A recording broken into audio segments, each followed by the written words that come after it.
جنگ صفین سے قرآن لائے ہیں. بزرگ مجھ سے بہتر جانتے ہیں، واقفیت رکھتے ہیں، میں بچوں کے لیے عرض کر رہا ہوں کہ جنگ صفین میں جب لشکر شام کو مولائے کائنات کے سامنے شکست ہونے لگی تو انہوں نے نیزوں پر جرزانوں میں اینٹیں رکھ کے بلند کر دیا اور کہا قرآن ہمارے آپ کے درمیان ہے، اس سے فیصلہ کرے گی. تو آج جو تحریک قرآن چل رہی ہے اس سے ہم پریشان نہیں ہیں، خوش ہیں. اس لیے ہم خوش ہیں کہ ہم سمجھ گئے کہ اب آپ پر بھی وہی وقت آ گیا ہے جو صفین میں آ گیا تھا. صلوات محمد وہی وقت آ گیا. جب بھی کوئی کسی حقیقت کو مٹانے کی کوشش کرتا ہے تو حقیقت نہیں ملتی، مٹانے والا مل جاتا ہے. اور اس کی مثال جو ہمیشہ بزرگوں نے دی کہ اگر ایک سیسا پلائی دیوار ہو، شیشے کی دیوار ہو، سخت دیوار ہو، ٹھوس دیوار ہو، مضبوط دیوار ہو، اور اس دیوار کو کوئی چاہے کہ ہم اپنے سر کو ٹکرا کے دیوار کو گرا دیں گے تو جتنے سر دیوار سے لڑیں گے سب ٹکڑے ہو جائیں گے، دیوار اپنی جگہ کھڑی رہے گی. وہی بات آل محمد کی ہے کہ 1400 برس سے لوگ سر مار رہے ہیں بلکہ سر پھوڑ رہے ہیں. صلوات محمد والو. اب آپ ملاحظہ فرمائیں قرآن کیا ہے؟ قرآن اللہ کا کلام. آپ سماعت فرمائیں قرآن مجید کا پہلا وجود کیا ہے؟ وجود کہاں ہے قرآن؟ تو تمام علماء اسلام لکھتے ہیں کہ قرآن مجید دنیا میں رفتہ رفتہ نازل ہو. اب بات آئی ہے تو آج کچھ نزول کی بات آپ کے سامنے، جستا جستا، ٹکڑے ٹکڑے، آیت آیت، سورہ سورہ پیغمبر اسلام پر نازل ہوا. جبریل لانے والے، ذریعہ نزول جبریل، بھیجنے والا اللہ، پانے والا اس کا رسول، لانے والا جبرائیل. اب اسی قرآن میں اللہ نے کہہ دیا کہ ہم نے قرآن کو مبارک رات میں نازل کیا. ایک آیت ہے قرآن مجید جس میں ارشاد ہوتا ہے کہ ہم نے نزلنا القرآن، ہم نے نازل کیا قرآن کو کب؟ مبارک رات، لیلۃ المبارک. ٹھیک ہے، تو کوئی مبارک رات میں نازل ہوا. پوری رسول اللہ کی 23 سالہ تبلیغی زندگی ہے، ہوگی کوئی رات؟ پھر اس کے بعد مہینے میں گھیرا اور کہا شہر رمضان الذی انزلت فیہ القرآن. یہ رمضان کا مہینہ ہے جس میں ہم نے قرآن کو نازل کیا. 11 مہینے سے ہٹ کے 1 مہینے میں آ گیا قرآن. صلوات بھیجے محمد والو. اور اس کے بعد ایک جگہ پر ارشاد فرمایا انا انزلناہ فی لیلۃ القدر، ہم نے قرآن کو لیلۃ القدر میں نازل کیا، مبارک رات میں نازل کیا، ماہ رمضان میں نازل کیا، شب قدر میں نازل کیا، اور 23 برس تک نازل ہوتا رہا. صلوات بھیجے محمد وآلہ. معاذ اللہ معاذ اللہ استغفر اللہ. جو لوگ بڑے قرآن والے بنتے ہیں کہتے ہیں تضاد ہے، کچھ سمجھ ہی نہیں آ رہا اللہ کیا کہہ رہا ہے. کیا کہہ رہا ہے اللہ؟ کہتا ہے ہم نے مبارک رات میں، تو ٹھیک ہے شب قدر مبارک رات ہے مان لیا، پھر رمضان میں نازل کیا. اس کا مطلب یہ شب قدر رمضان میں ہے. تو جب شب قدر رمضان میں ہے تو قرآن رمضان میں نازل ہوا اور شب قدر میں نازل ہوا، یعنی ایک ہی رات میں نازل ہوا. اور پھر روایتیں ہزاروں کہتی ہیں نبی پہاڑ پر تھے اور آیت آئی، نبی غار میں تھے اور آیت آئی، نبی بستر میں تھے اور آیت آئی، نبی لحاف میں تھے اور آیت آئی صلوات بھیجتے محمد وعلیہ. تو یہ کیا معاملہ ہے کہ خدا کہتا ہے کہ ہم نے رمضان میں لیلۃ القدر میں قرآن کو نازل کیا، اور تاریخ یہ کہتی ہے، روایتیں یہ کہتی ہے یہاں نازل ہوا، وہاں نازل ہوا، مکے میں نازل ہوا، مدینے میں نازل ہوا. وہ کون سی شب قدر تھی جو آدھی مکے میں گزری اور آدھی مدینے میں؟ ہے پریشانی کی. لائیے روایت، یہیں سے گفتگو چلی، سمجھائیے. مگر شرط ایک ہے کہ بغیر اہل بیت کے صلوات بھیجے محمد والے، بغیر اہل بیت.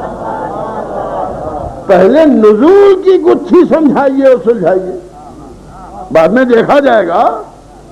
یہ جو اللہ نے تین آیتیں ایک قرآن کے لیے بھیج دیں اور پھر آیتیں الگ الگ بھی بھیجی، تو اس میں کیا بات صحیح ہے بھائی؟ تو کہا جی خدا فرماتا ہے خدا جانے. تو خدا جانے تو آپ نہ بولیے پھر، کیونکہ آپ کچھ نہیں جانتے. بتائیے اس مسئلے میں خلفاء اسلام کی کیا رائے؟ اس مسئلے میں اصحاب کیا فرماتے؟ اس مسئلے میں ازواج کیا فرماتے؟ اس مسئلے میں تابعین کیا فرماتے؟ ابھی یہی جھگڑا طے نہیں ہے کہ ایک رات میں نازل ہوا کہ پورے مہینہ بھر نازل ہوا کہ 23 برس نازل ہوا. پھر خدا فرماتا ہے کوئی تعویل کرنا چاہیے، ہمیں تعویل نہیں معلوم. اس کا مطلب یہ قرآن بغیر تعویل کے سمجھ میں نہیں آتا. چھوڑیے، الٹیے، گردانی کیجیے. اس موضوع پر کوئی بولا صلوات بھیجے محمد والے. صرف پوری اسلام کی کتابوں میں اس میں سچی روایتیں بھی جھوٹی روایتیں بھی، توجہ سے ایک روایت، اور وہ بھی جناب ابن عباس سے. ارے یہ تو خاندان رسالت کے ہیں، مگر کیا کرے بھائی ایک ہی روایت ہے، وہ بھی ابن عباس. اور ابن عباس سے روایت یہ ہے کہ میں نے ایک دن علی سے پوچھا، بیکار ہو گیا پوچھ لو، توجہ چاہ رہا ہوں، کیونکہ وہ قرآن نہ لیں گے جو علی سے ملے گا. صلوات بھیجے محمد والے. نہیں لیا تو پوچھا تو مولا نے فرمایا کیا پریشانی کی؟ کوئی پریشانی. سب سے پہلے اللہ نے قرآن کو لوح محفوظ پر نازل کیا، اور یہ قرآن میں جو نزول کی آیتیں ہیں یہ لوح محفوظ کے متعلق، کہ اللہ نے ایک شب میں، شب قدر میں، رمضان کے مہینے میں قرآن کو نازل کیا اور لوح محفوظ پر نازل کیا، اور فرماتے کہ آن واحد میں نازل کیا. صلوات بھیجے محمد والے. اور نبی کے پاس لوح محفوظ سے پھر رفتہ رفتہ آیتیں نازل ہوتی رہی. تو حضور یہ منزلیں ہیں قرآن کی. پہلی منزل لوح محفوظ. اچھا یہ لوح محفوظ کیا ہے؟ لوح کہتے ہیں تختی کو، اور محفوظ جو جس میں گڑبڑ نہ ہو سکے، محفوظ ہے. چوری نہ ہو سکے، ڈاکہ نہ پڑ سکے، بدلا نہ جا سکے، تبدیل نہ کیا جا سکے، تب تو محفوظ ہوگا. تو لوح محفوظ کا مطلب یہ ہے ایسی لاؤ جو محفوظ کس سے؟ یہودیوں سے،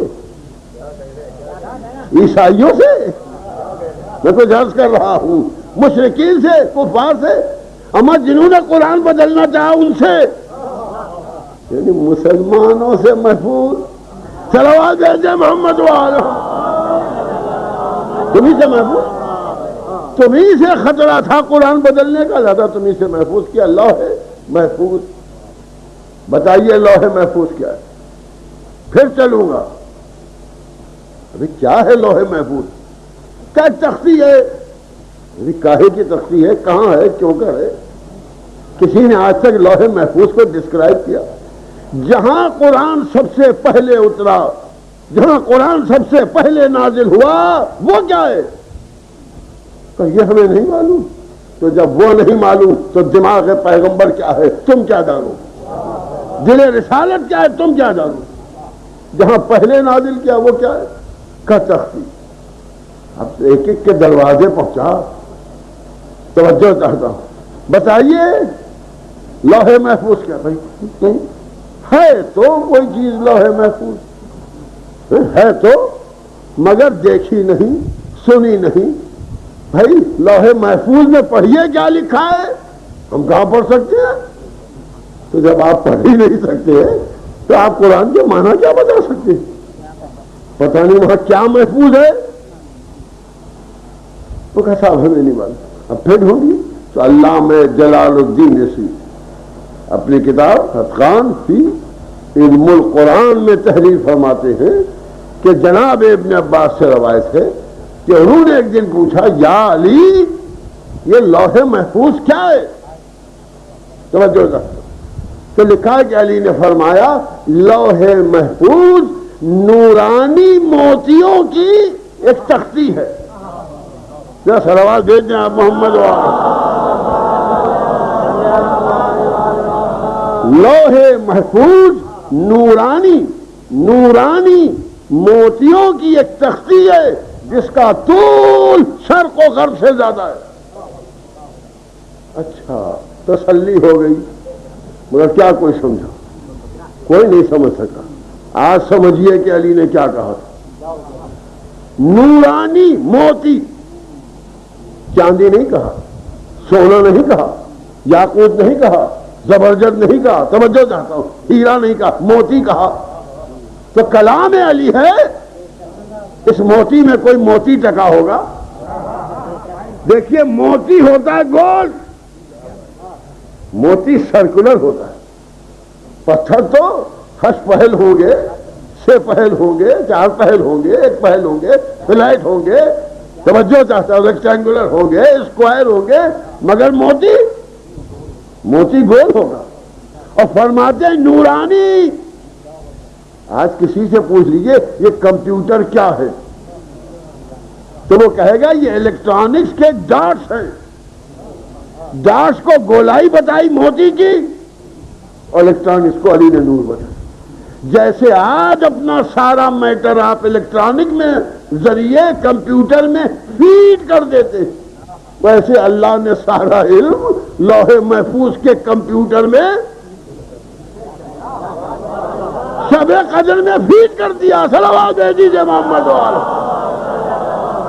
بڑا مجمع ہے، مسجد نبوی ہے، توجہ چاہ رہا ہوں، اور پیغمبر اسلام ہے، حسنین گود میں بیٹھے، اور کہا مسلمانوں پہچان لو یہ بچے وہ ہیں جو یہاں سے بیٹھ کے لوح محفوظ کا مطالعہ کرتے۔ صلوات بھیجیے محمد والے۔ صواعق محرقہ میں علامہ حجر عسقلانی نے لکھا ہے ایک روایت کے سلسلے میں کہ یہ بچے بچپنے میں لوح محفوظ کا مطالعہ کرتے، تو جس کے بچے لوح محفوظ کا مطالعہ کریں اس کا باپ صلوات بھیجیے محمد